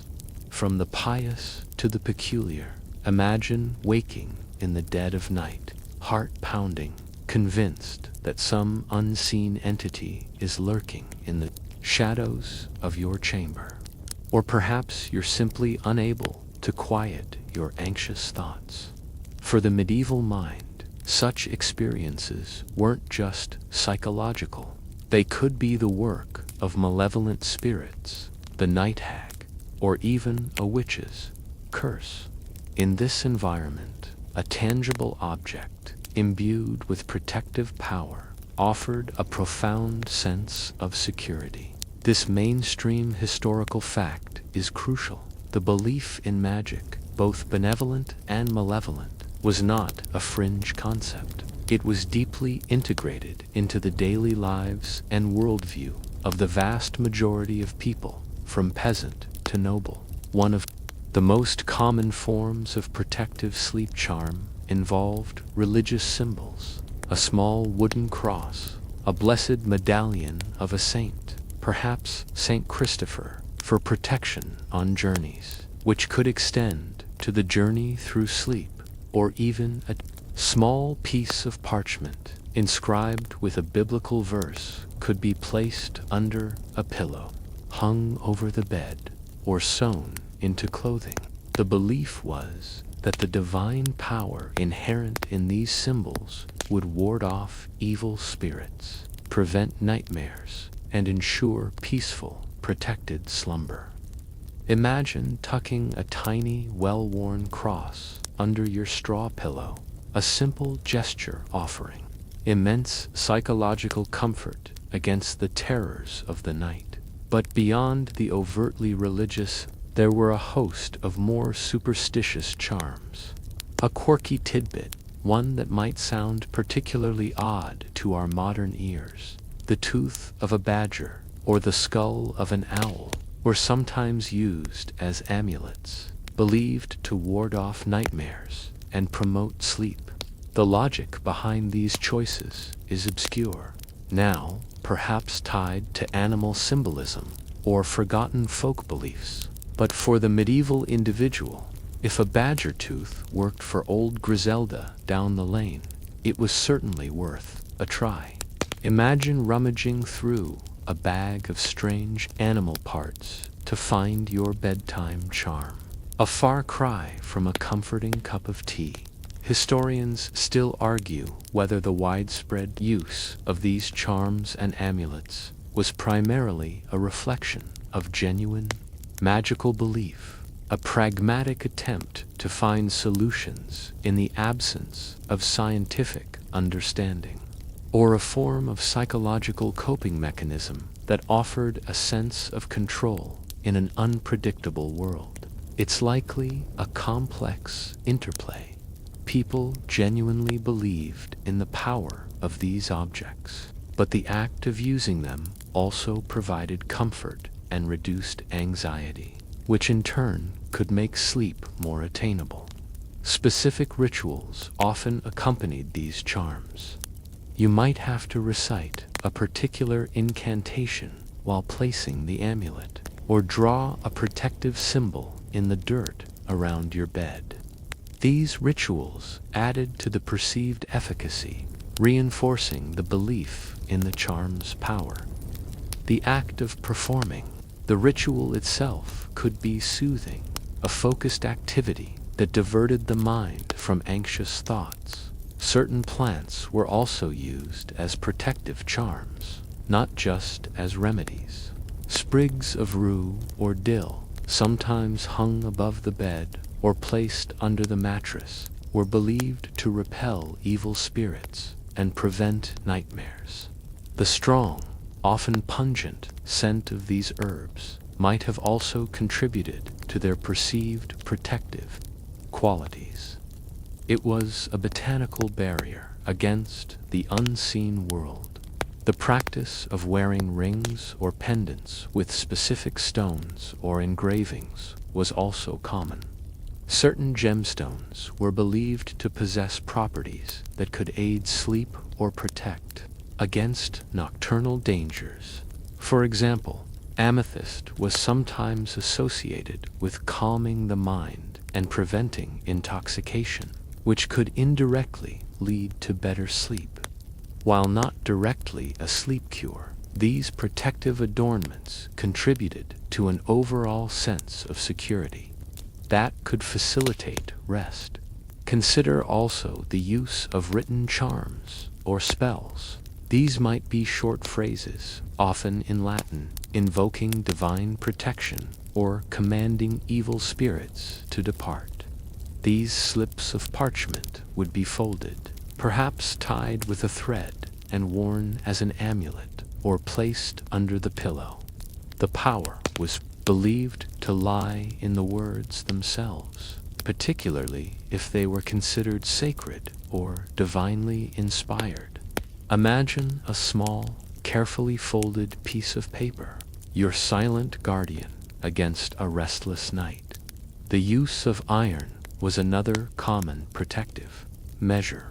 Iron was widely believed to have apotropaic, evil-averting properties. A small piece of iron, perhaps a nail or a horseshoe, might be placed under the bed or near the hearth, particularly if nightmares or restless sleep were attributed to fairies or other mischievous supernatural entities who were thought to be repelled by iron. It's a bit like having a medieval ghost repellent in your bedroom. Even the sound of bells could be considered a protective charm. Small bells, sometimes attached to clothing or hung in doorways, were believed to frighten away evil spirits or harmful entities. While large church bells interrupted sleep, the gentle tinkling of a small personal bell might have offered reassurance. The belief in familiars or fetch beasts, often animals associated with witches, could also influence sleep. If one believed their sleeplessness was caused by a malevolent familiar sent by a witch, countercharms, often involving specific herbs or symbols, would be employed to break the spell. This highlights the pervasive fear of witchcraft and its perceived impact on daily life, including sleep sometimes. The very act of drawing symbols on the walls or bed frame could be seen as a protective measure. A cross, a pentagram, though the symbolism of this varied, or other protective marks, drawn with chalk or even ash, were believed to create a barrier against malevolent influences that could disturb sleep. It was an active engagement with the unseen world, a physical manifestation of a spiritual defense. In conclusion, for medieval people, the struggle for sleep was not just a medical battle, but often a spiritual and magical one. When science failed, and sometimes even when it succeeded, people turned to charms, amulets, and superstitious rituals, believing they could harness unseen forces to bring about peace and protect them during the vulnerable hours of darkness. These practices, peculiar as they may seem, offered a profound sense of comfort and agency in a world where so much was beyond human control. From the realm of protective charms, let's now drift into the world of medieval childhood, specifically focusing on children's sleep and lullabies. How did medieval parents, without pacifiers, sleep training books, or even reliable cradles, manage to soothe their restless little ones to slumber? You're about to discover a blend of practical care, traditional remedies, and the timeless power of the human voice. Imagine a medieval household bustling during the day with chores, crafts, and the general cacophony of life. As dusk settles, a new challenge emerges, settling the youngest members for the night. Infant and child mortality rates were tragically high, making each child's well-being, including their sleep, a constant concern. This mainstream historical fact shaped parenting practices profoundly. Every effort was made to ensure a child's survival, and a quiet, sleeping child was a healthy, surviving child. The primary bed for an infant was often a cradle, These were typically simple wooden affairs, sometimes on rockers, designed to be easily moved. They might be lined with soft cloth, but certainly no plush mattresses or memory foam. The rocking motion, of course, is a universally recognized method for soothing infants, and medieval parents instinctively employed this. Imagine a mother gently rocking a roughly carved wooden cradle, her arm aching, but her focus entirely on the tiny, restless bundle within. But when rocking wasn't enough, parents turned to various methods, some familiar, some distinctly medieval. Swaddling was common practice, believed to keep infants warm, secure, and prevent them from startling themselves awake with sudden movements. Imagine a newborn tightly wrapped in strips of linen or wool, mimicking the confined feeling of the womb, a practice that continued for centuries. This wasn't just about warmth. It was about creating a sense of containment and security that was thought to promote calmer sleep. Then there's the lullaby. This is perhaps the most enduring and universal sleep cure for children across cultures and millennia. Medieval lullabies, though often lost to time or only preserved in fragments, would have served the same purpose as their modern counterparts: to soothe, to comfort, and to distract a child into slumber with the gentle rhythm of song. Imagine a mother humming a simple, repetitive tune, perhaps recounting a story or a blessing. Her voice, a soft, hypnotic drone in the dim light of the hearth. The lyrics might have been simple, focusing on sleep, dreams, or protecting the child from harm. This direct connection of the human voice to comfort is a powerful, timeless sleep aid. A quirky tidbit: some medieval lullabies or children's sleeping verses occasionally contained elements of warning or superstition. For instance, they might mention keeping evil spirits away from the cradle, or referencing a specific saint to protect the child. It wasn't always purely comforting. Sometimes it was a gentle instruction about the unseen dangers of the world, woven into a soothing melody. Imagine a lullaby that whispers of guarding against the night hag or mischievous sprites, while simultaneously trying to induce a peaceful sleep. It's a fascinating blend of protection and poetry. Historians still argue whether medieval children truly slept through the night in the way we expect modern infants to, given the lack of consistent feeding schedules, shared sleeping spaces, and numerous environmental disruptions. It's probable that sleeping through the night was a less defined concept, with frequent awakenings for feeding, comforting, or due to external disturbances being the norm. The idea of an infant sleeping for 8 to 10 consecutive hours might have been an unheard of luxury. Beyond the rocking and singing, some mild herbal remedies were sometimes administered to very young children, though with greater caution than for adults. Diluted infusions of chamomile or poppy seeds in very tiny quantities, usually mixed with honey or milk, might have been given to particularly restless infants under the guidance of a wet nurse or village-wise woman. The risk of overdose was, of course, poorly understood, making these potentially perilous interventions. Imagine the fear of a parent resorting to such a strong remedy for their fragile child. The practice of co-sleeping or bed sharing was also prevalent, particularly among the lower classes. An infant would often sleep in the same bed as its parents, or at least in very close proximity. This provided warmth and immediate access for feeding and comforting. While modern safety guidelines often advise against co-sleeping due to suffocation risks, For medieval families, it was a practical necessity and a natural extension of communal living.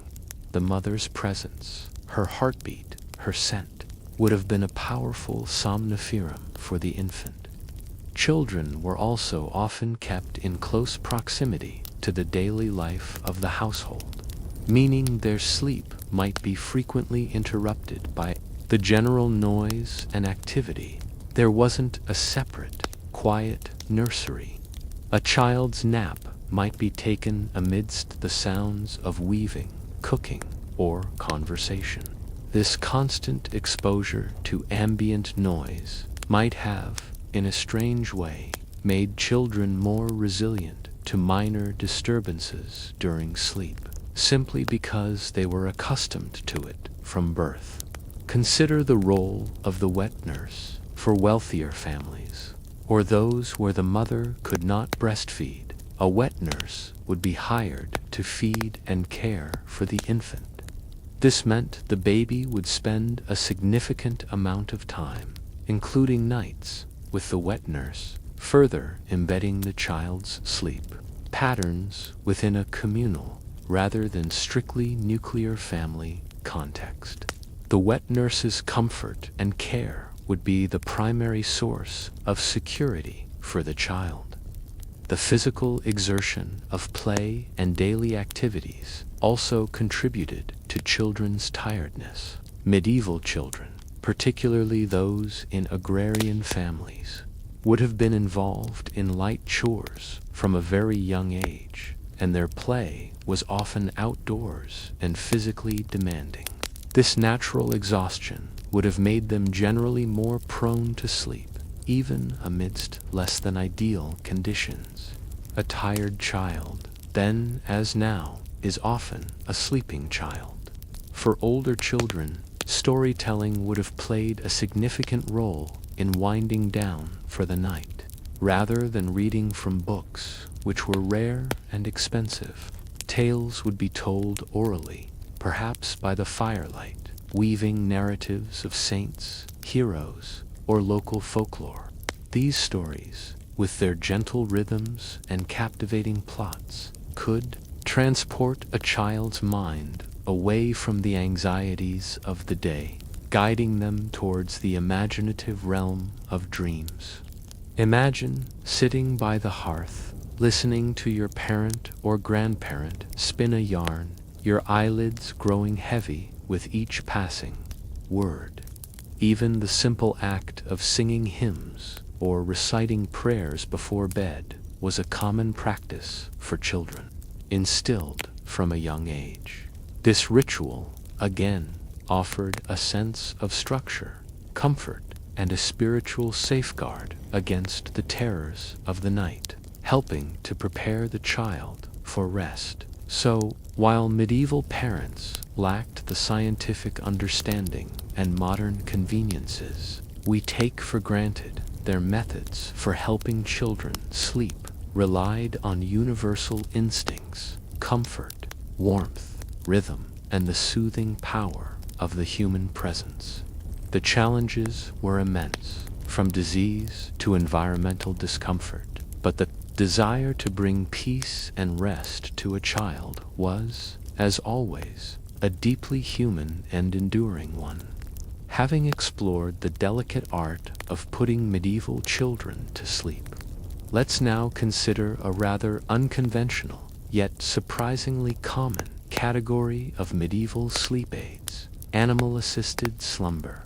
Forget emotional support puppies. In the Middle Ages, the animal kingdom offered direct, sometimes bizarre, pathways to rest, often born of necessity, folk belief, or a pragmatic approach to warmth and comfort. You're about to discover how everything from farm animals to tiny insects were thought to influence medieval sleep, sometimes in ways that might make your modern skin crawl. Imagine a chilly medieval night. Your humble dwelling, perhaps a one-room peasant hut, offers little insulation from the biting cold. What's your best source of warmth? Often, It wasn't an extra blanket or a roaring fire. It was the body heat of your livestock. This mainstream historical fact points to the pervasive practice of co-housing with animals, particularly in poorer households. Cows, pigs, goats, and chickens would often share the same living space as the family, typically in a designated section of the dwelling, or even just within the same main room. Their presence generated a surprising amount of warmth, making the sleeping environment significantly more bearable, even if it came with distinct odors and sounds. Imagine bundling up on a straw pallet, the gentle breathing and warmth of a cow nearby, acting as a living, breathing, hot water bottle. It was a utilitarian approach to comfort, born of necessity. Beyond mere warmth, some animals were believed to possess specific properties that could induce sleep or ward off nightmares. A quirky tidbit, one that might make you squirm: spiders. Yes, spiders were sometimes thought to have a connection to sleep. Certain folk remedies suggested placing a live spider in a nut, sealing it, and hanging it over a bed to promote sleep or cure fever-induced delirium that prevented sleep. The logic here is truly obscure, perhaps related to the spider's patient stillness or its perceived connection to the unseen world. But it's a fascinating example of how medieval people sought answers in the unlikeliest of places. Imagine the horror of trying to sleep under a dangling sealed nut with a spider inside. For some, it might have been more anxiety-inducing than sleep-inducing. Historians still argue whether the medicinal or sleep-inducing properties attributed to various animal parts were based on any empirical observation of their effects, or if they were purely symbolic, driven by superstition and traditional beliefs. It's a challenging question to answer, as medieval medical texts often blended practical advice with fantastical claims, making it difficult to discern genuine efficacy from cultural lore. Consider the role of dogs and cats.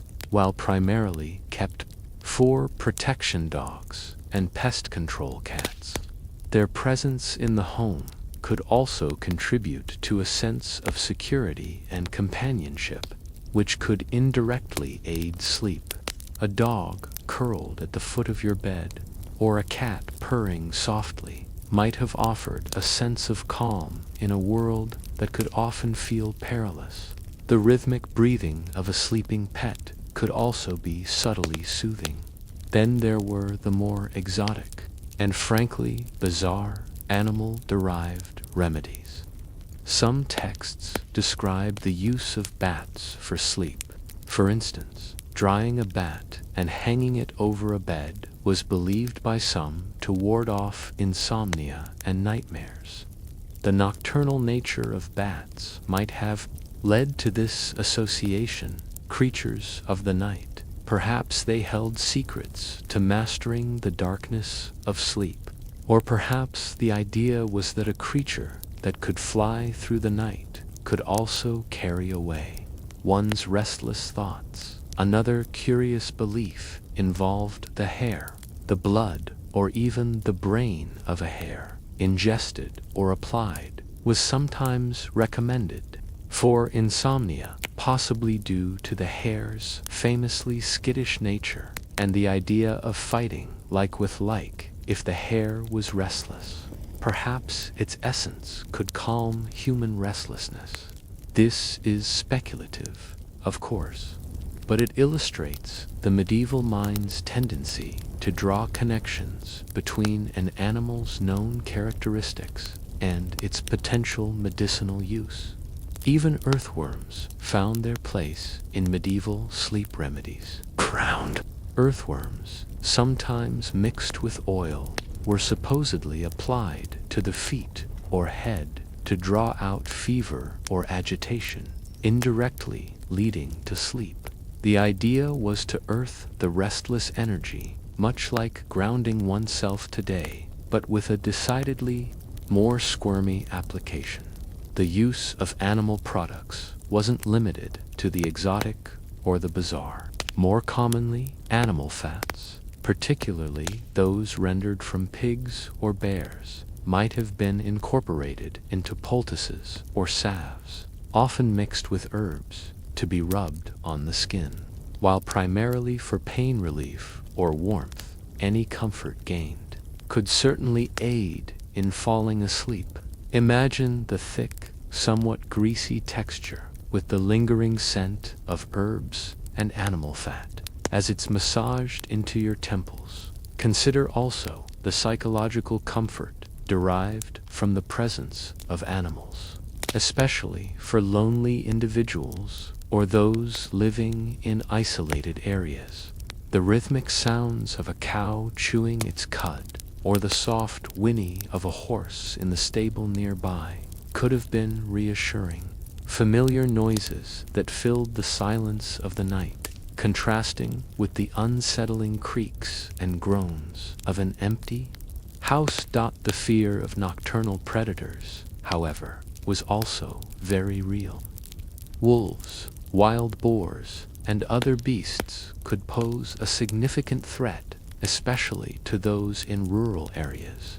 Having a watchful dog, or even the sheer presence of larger livestock, might have offered a modicum of security that eased anxieties and allowed for better sleep. So, while animals could be a source of interruption, they could also be a source of safety. Even feathers for bedding, as mentioned earlier, came from animals, geese, ducks, or chickens. The softness of a feather bed was a direct contribution from the animal kingdom to medieval sleep comfort, a luxury item that was highly prized. The clucking of hens during the day, providing those very feathers, was simply part of the background noise. So, while we might envision medieval sleep as entirely human-centric, the reality was often deeply intertwined with the animal world. From the warmth of sharing a dwelling with livestock to the truly peculiar applications of animal parts in remedies, the animal kingdom offered a diverse, if sometimes unsettling, array of sleep aids. It's a testament to a time when humans lived in much closer communion with nature, seeking solutions wherever they could find them, even from the creatures that shared their world. Stepping away from the animal kingdom's contribution to medieval slumber, let's explore how the senses themselves were manipulated to induce rest. In a world without pharmaceutical sleep aids or complex neurological understanding, people intuitively, or perhaps through trial and error, discovered that engaging or soothing the senses could be a powerful pathway to sleep. We're talking about sensory aids for sleep. From the subtle play of light and shadow to the evocative power of scent and sound. You're about to discover a medieval approach to ASMR, long before anyone knew what ASMR was. Imagine a medieval bedchamber. As dusk descends, there are no electric lights, no glowing screens. The primary sources of light would be the dying embers of a hearth fire, perhaps a flickering tallow candle, or the soft glow of moonlight filtering through an unglazed window, opening, or more likely, through a gap in a shutter. This gentle transition from day to night was, itself, a powerful sensory cue for sleep. The absence of harsh artificial light allowed the body's natural rhythms, its circadian clock, to function without modern interference. This mainstream historical fact is a key difference from our current sleep environments. The medieval night was truly dark, a natural signal for rest. Now, consider the sense of smell. We've touched on herbs, but beyond ingestion, Their aromas were deliberately used to promote sleep. Lavender, for instance, wasn't just a pretty plant. Its soothing scent was well known. Bundles of dried lavender might be hung in sleeping chambers, or sachets filled with the fragrant herb placed directly under pillows. Imagine the subtle, sweet, herbaceous aroma filling the air, a gentle invitation to relax. Other aromatic herbs, like marjoram, rose petals, or even hops, yes, the kind used in beer, though for sleep. They were often dried and put into sleep pillows, were also commonly used. The belief was that these pleasant scents calmed the mind and prepared the body for rest, possibly by creating a more pleasant and reassuring environment. A quirky tidbit related to scent. Sometimes it wasn't just pleasant smells that were employed. In some medieval practices, a strong, almost pungent odor from certain herbs was believed to ward off evil spirits that might disturb sleep. While not directly sleep-inducing, the perceived protection offered by such a smell could certainly ease anxiety, which in turn might facilitate sleep. Imagine a mix of sweet lavender and perhaps a hint of something sharper, almost acrid, like rue, mingling in the air around your bed, a sensory paradox of comfort and protection. Historians still argue whether the effectiveness of sensory sleep aids, particularly scents, was primarily due to their direct physiological effects on the brain, for example, calming nerve pathways, or if the cultural associations and psychological comfort derived from these familiar and traditionally soothing stimuli were more impactful. It's a challenging distinction, as the mind-body connection was profoundly understood. Even if the underlying science was unknown, the belief in the power of a scent to soothe might have been just as important as any chemical property it possessed. Then there was sound. As we discussed, the medieval night was rarely truly silent, but beyond the interruptions, certain sounds might have been deliberately cultivated or simply appreciated for their calming effect. The soft, rhythmic creak of a rocking cradle, or the gentle, repetitive drone of a lullaby, as we explored in the previous section, were primary auditory aids for children, soothing, a comforting background murmur as you drifted off. The rhythmic sound of rain on a thatched roof, or the distant trickle of a stream, might also have been part of the natural soundscape that eased one into slumber. Even the feel of texture played a role. While most medieval bedding was rough by modern standards, the desire for softness was evident in the luxury of feather beds. The touch of a soft woolen blanket, or the smooth coolness of a linen sheet for those who could afford them, could provide a tactile comfort that encouraged relaxation. Imagine the simple pleasure of pulling a reasonably soft blanket up to your chin on a cold night, the texture itself contributing to a sense of security and warmth. The sense of taste, as covered in the diet section, was also considered. The warm, bland, and easily digestible foods recommended before bed were not just about humoral balance, but also about providing a gentle, non-stimulating culinary experience that wouldn't upset the stomach or agitate the senses. A warm, unsweetened gruel might not be exciting, but it certainly isn't disruptive. Consider also the deliberate creation of a darkened environment. Without electric lights, the transition to darkness was natural, but people still took steps to minimize light. Curtains around beds, or simply extinguishing candles, were practical methods to ensure minimal light exposure during sleep. This was an intuitive understanding that darkness promotes rest long before the discovery of melatonin.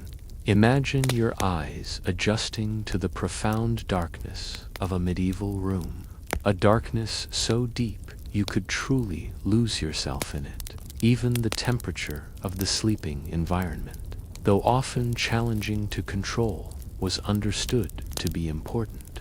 A warm, but not excessively hot, room was ideal. As we know, extreme temperatures can severely disrupt sleep. Medieval people, through trial and error, would have sought to achieve that optimal balance, bundling up with extra blankets or huddling together for warmth, or seeking cooler spots in summer. The very act of quiet contemplation or prayer before bed, as discussed in the religious practices section, also engaged the senses in a subtle way. The soft murmur of whispered prayers, the focused gaze on a crucifix, or the stillness of the room. All these sensory inputs combined to create an atmosphere conducive to inner peace. And have sound machines or aromatherapy diffusers. They intuitively understood the power of sensory input on sleep, from the soothing scent of herbs to the rhythmic comfort of a lullaby, and the profound darkness of a pre-industrial night. They found ways to engage and calm their senses. It was a holistic, often subtle, approach, leveraging the natural world and human instinct to prepare the body and mind for rest. Having explored the intricate ways medieval people harnessed sensory input for sleep, let's now turn our gaze inward to the fascinating and often bewildering realm of the evolving understanding of dreams. For medieval minds, dreams were far more than just random neural firings. They were messages, omens, divine communications, or even demonic temptations.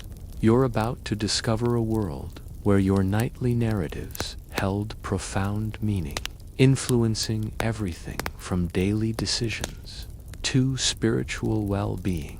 Imagine you awaken from a vivid dream, perhaps of a terrifying beast or a conversation with a deceased relative. Today, you might shrug it off as just a dream, or perhaps seek a modern psychological interpretation. In the medieval world, such a dream would likely be pondered, discussed, and potentially acted upon. The mainstream historical fact is that dreams were considered highly significant, holding a multitude of potential meanings. They could be prophetic warnings, divine interventions, reflections of physical health, or even spiritual trials. This holistic view meant that dream interpretation was not a fringe practice, but an integral part of understanding oneself and the world. The dominant framework for understanding dreams was often twofold: classical tradition, drawing from ancient Greek and Roman thinkers like Aristotle and Galen, and Christian theology. From the classical perspective, dreams could be influenced by your bodily humors, your diet, or even the day's activities. If you ate a heavy meal, your dream might be attributed to the vapors rising to your brain. If you were feeling melancholic, your dreams might be dark and unsettling. This grounded, physiological approach attempted to rationalize dream content. However, alongside this, Christian theology provided a powerful alternative. Dreams could be divine revelations, much like in the Old Testament, where prophets received messages from God in their sleep. Conversely, they could be demonic temptations or deceptions, whispers from the devil aiming to corrupt your soul or lead you astray. Or they could be angelic messages offering guidance and comfort. This blurring of the natural and supernatural meant that every dream had the potential for profound spiritual significance. Imagine the anxiety of trying to discern if your nightmare was just bad digestion or a direct assault from a demon. It certainly didn't make for relaxing post-dream contemplation.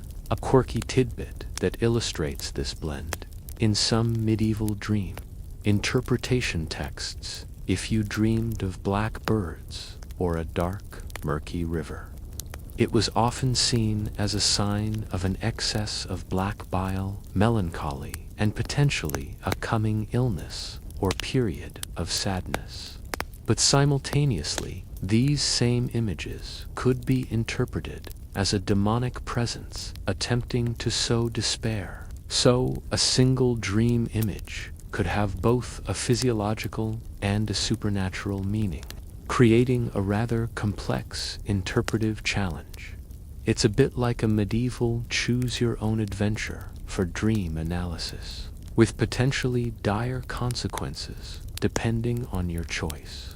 Historians still argue whether the detailed dream interpretations found in medieval texts were primarily prescriptive, telling people what to believe about their dreams, or descriptive, reflecting existing popular beliefs and interpretations of dreams.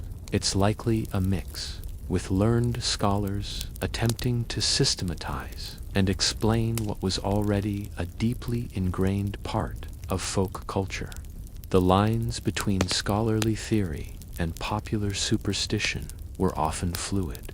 Dream interpretation manuals, known as Wanera Critica, were popular, though often derived from ancient Greek or Arabic texts. These manuals provided symbols and their corresponding meanings. Dreaming of water meant trouble. Dreaming of flying meant ambition. Dreaming of teeth falling out often signified loss or illness, a common dream motif even today. Interestingly, these were guides, but the ultimate interpretation often lay with the dreamer or a spiritual advisor. The act of dreaming was also seen as a state of vulnerability. The soul, it was believed, might wander from the body during sleep, making the sleeper susceptible to spiritual attacks or external influences. This is partly why those charms and amulets we discussed earlier were so important. They were not just for inducing sleep, but for protecting the wandering soul. Imagine the psychological burden of believing your very essence might be unprotected while you slumbered. Nightmares, in particular, were a source of great concern. They were not simply bad dreams, but often physical afflictions. The medieval nightmare, from mare, an old English word for an evil spirit or demon, was thought to be a demon or hag that sat on the sleeper's chest, causing feelings of suffocation and terror. This literal interpretation gave nightmares a very tangible physical reality. The solutions involved invoking saints, placing protective objects, or even specific prayers designed to repel these nocturnal tormentors. Conversely, pleasant or vivid dreams of religious figures, saints, or divine places were considered highly auspicious, often interpreted as signs of divine favor or spiritual progress. Such dreams might even lead to significant life changes, such as entering a monastery or embarking on a pilgrimage. Dreams could literally shape one's destiny. The practice of incubatio, or temple sleep, though more common in antiquity, still had echoes in the medieval period. This involved sleeping in a sacred place, like a church or shrine, hoping to receive a divine dream, often one that would bring healing or guidance. It was a deliberate seeking of prophetic dreams, a direct engagement with the spiritual realm through the act of sleep. Even the physical conditions of sleep were thought to influence dreams. Sleeping on your back, for instance, was sometimes believed to lead to nightmares or heavy dreams, possibly due to restricted breathing. Sleeping on your stomach was also cautioned against, while sleeping on your side was often recommended as the healthiest position for light, pleasant dreams and good digestion. So, even the mundane act of choosing a sleeping position was intertwined with dream quality. The very concept of a dream world was less a product of individual psychology and more a part of the larger, interconnected cosmic order. Dreams were another window into that order, a way for the universe, or God, or even the devil, to communicate directly with the individual. This deeply embedded cultural belief meant that the act of dreaming was never a passive experience. It was always imbued with potential meaning and consequence. So, when a medieval person drifted off to sleep, they were entering a landscape fraught with meaning, a realm where their innermost thoughts and the external spiritual world could collide. Their dreams were not just personal narratives, but potential messages, warnings, or blessings, each demanding careful consideration and interpretation. It was a far more active and significant engagement with the subconscious than our modern, just a dream mentality, making the journey into sleep a profoundly meaningful expedition. Having navigated the symbolic landscapes of medieval dreams, let's now ground ourselves in the stark realities of medieval society by examining sleep and social status. You're about to discover how your place on the social ladder, from the lowliest peasant to the most powerful lord, profoundly dictated not just where you slept, but also the quality, comfort, and even the safety of your rest. For the medieval person, sleep was truly a class act. Imagine yourself in medieval Europe. Are you a serf, tied to the land, working from dawn till dusk, or a wealthy merchant, overseeing bustling trade? Perhaps a powerful knight, defending your lord's lands? Your answer to this question would immediately tell you a great deal about your likely sleep experience. The mainstream historical fact is that access to comfort, privacy, and security in sleep was directly correlated with wealth and social standing. The higher up the feudal pyramid you were, the more likely you were to experience something akin to restful slumber, though still a far cry from modern standards. Let's start at the bottom, the peasantry. The vast majority of the population lived in extreme poverty. Their homes were typically single-room huts, often shared not just with family members, but, as we've discussed, with livestock for warmth. Privacy was virtually non-existent. Their beds were often nothing more than straw pallets laid directly on the earth floor, or perhaps on a low wooden platform. Imagine the pervasive damp, the chill, the constant presence of animals and other family members, and the ever-present threat of pests like fleas and lice. Sleep, for them, was likely a state of deep exhaustion, interrupted by discomfort, noise, and perhaps the occasional call to tend to a sick child or an animal. A good night's sleep was less about comfort and more about simply falling into unconsciousness after relentless physical labor. Moving up slightly to the skilled artisans or yeoman farmers, their sleep conditions might have been marginally better. Perhaps a two-room dwelling, offering a tiny bit more separation from animals, or providing a dedicated sleeping space, even if still shared with family. Their beds might be slightly more robust, perhaps a wooden frame, and their bedding while still likely straw or rough wool might be changed more frequently. They might have a bit more security, a stronger door against intruders, but still no true privacy. Now, consider the merchants and wealthy town dwellers. Here, you start to see a significant improvement. Their homes would be larger, often multi-story, with dedicated chambers for sleeping. These chambers might even have windows, though likely unglazed, covered with shutters or oiled cloth, offering better ventilation. Their beds would be proper wooden frames, perhaps carved and filled with much softer materials like feathers or wool instead of scratchy straw. Linen sheets, if available, would be a luxury. The crucial difference here is the emergence of privacy. You might have your own room, or at least share it only with your spouse, offering a quiet retreat from the communal hustle. Imagine the profound difference that simple privacy could make to the quality of your sleep. A quirky tidbit for the very wealthy, including nobles and royalty. Their bedchamber wasn't just a place to sleep.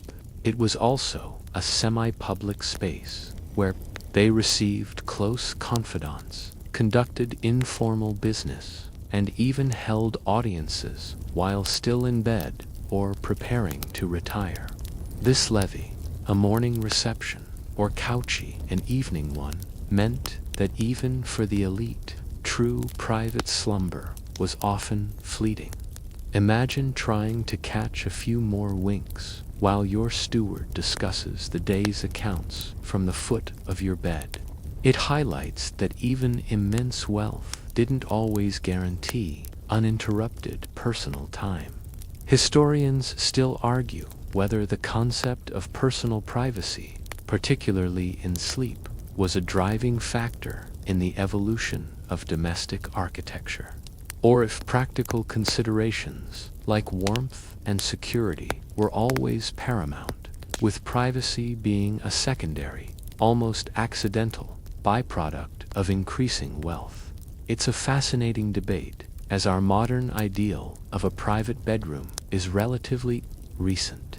For much of medieval history, shared sleeping was simply the norm across all social strata, though the nature of that sharing differed greatly.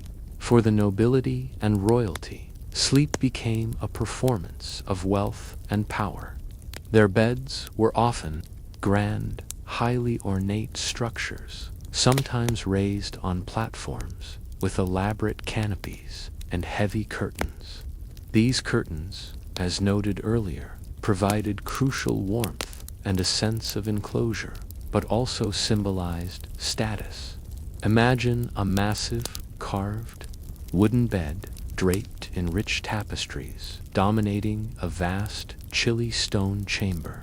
While seemingly luxurious, medieval castles were notoriously drafty and difficult to heat, meaning even a king might shiver under his elaborate covers. Security was also a significant factor. A lord or lady would likely have armed guards stationed outside their bedchamber, and perhaps even servants sleeping on a truckle bed within the room, for immediate protection against assassination or abduction. While this offered a sense of safety, it also meant constant human presence, further diminishing true solitude. The rhythms of life also varied by status. Peasants' sleep was governed by the sun and the demanding agricultural calendar. They would rise with the dawn and retire shortly after dusk. Nobles, on the other hand, might engage in more varied nocturnal activities, feasts, councils, or even military planning, which could disrupt a regular sleep schedule, though they also had the luxury of sleeping in later if they chose. Even lighting played a role in social stratification of sleep. While everyone faced true darkness, the wealthy could afford more candles or even oil lamps, allowing them to extend their waking hours for reading, writing, or quiet conversation. The common peasant, by contrast, would be plunged into darkness once the fire died down, having little choice but to retire. The materials of bedding also reflected status, from straw to wool, to the ultimate luxury of goose feathers. The softness and cleanliness of your sleeping surface were direct indicators of your place in society.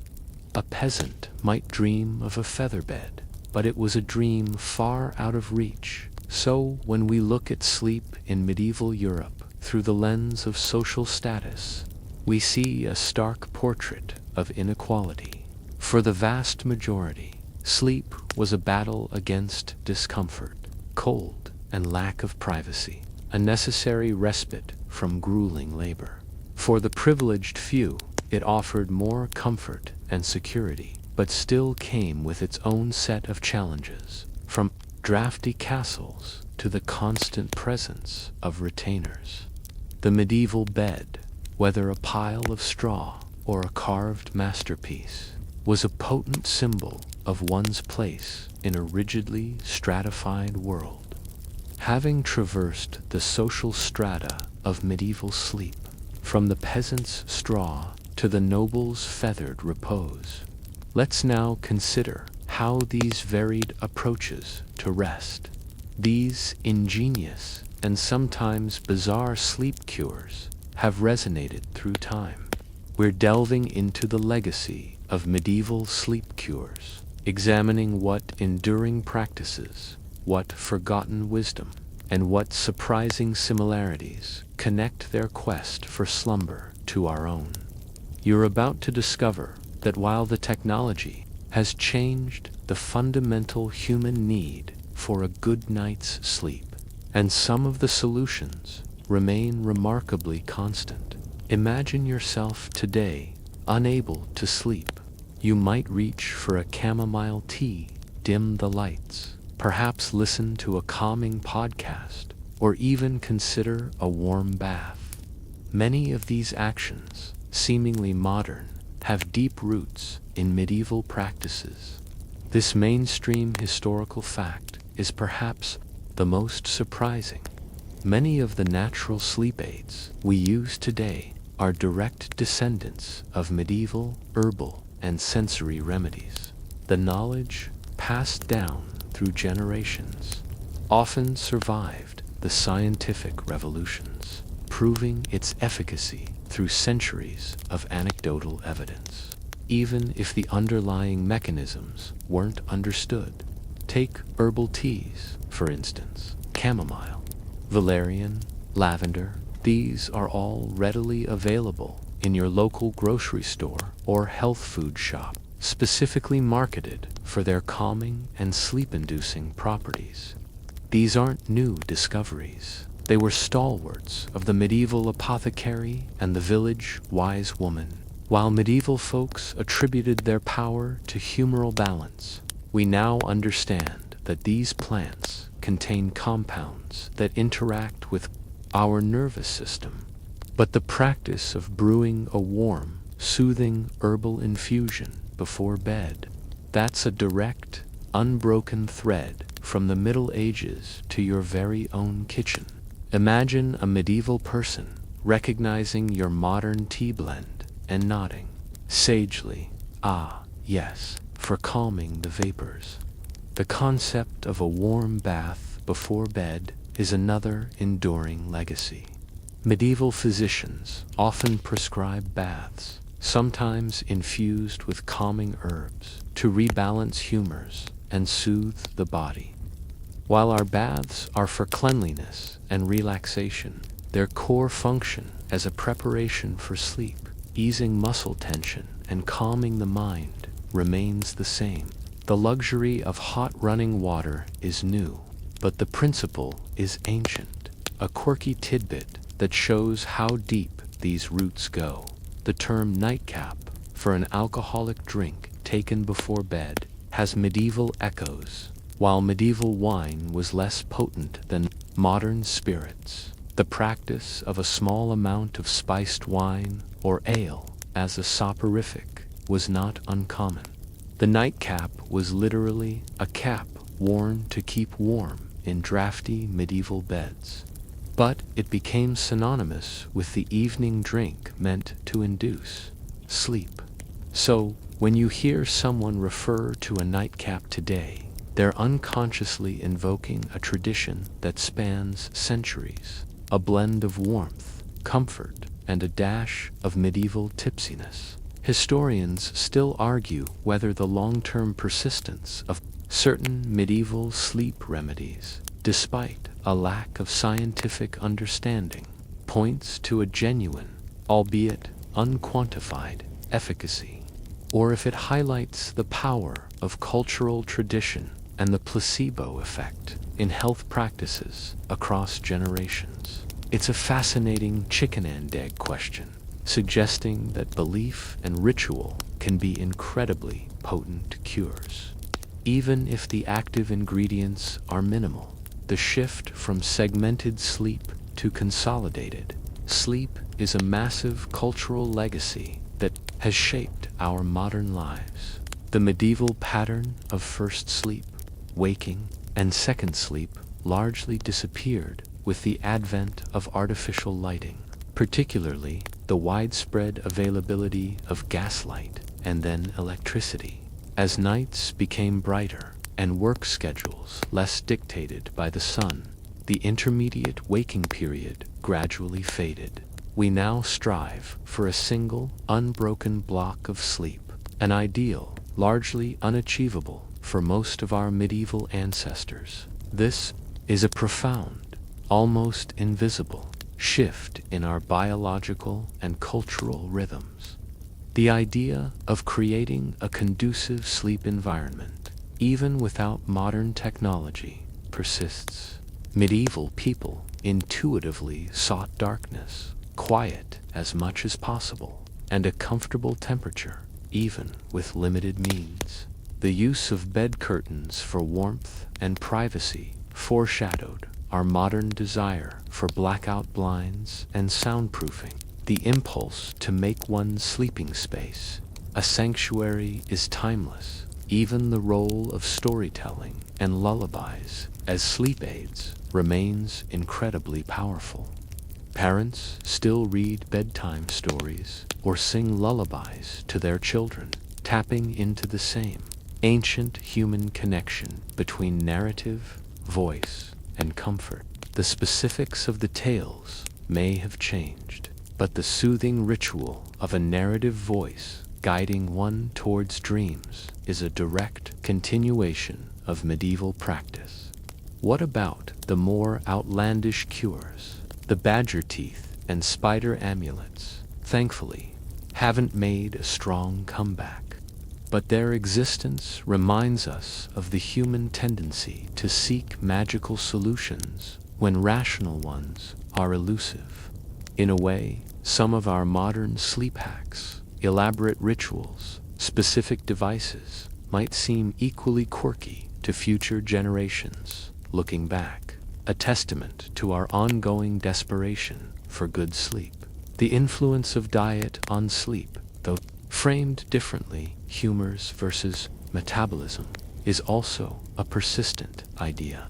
The medieval advice to avoid heavy, spicy foods before bed is echoed in modern dietary recommendations. The notion that what you consume impacts your sleep quality is a piece of wisdom that has clearly stood the test of time, even if the why has evolved. Ultimately, the legacy of medieval sleep cures is a testament to both human ingenuity and resilience. Faced with discomfort, fear, and a lack of scientific understanding, medieval people devised a complex web of remedies, rituals, and beliefs to achieve one of life's most fundamental necessities. Many of these practices, adapted and refined, continue to shape our approach to sleep today, reminding us that the quest for a peaceful night's rest is a journey that spans centuries, connecting us in surprising ways to our distant ancestors.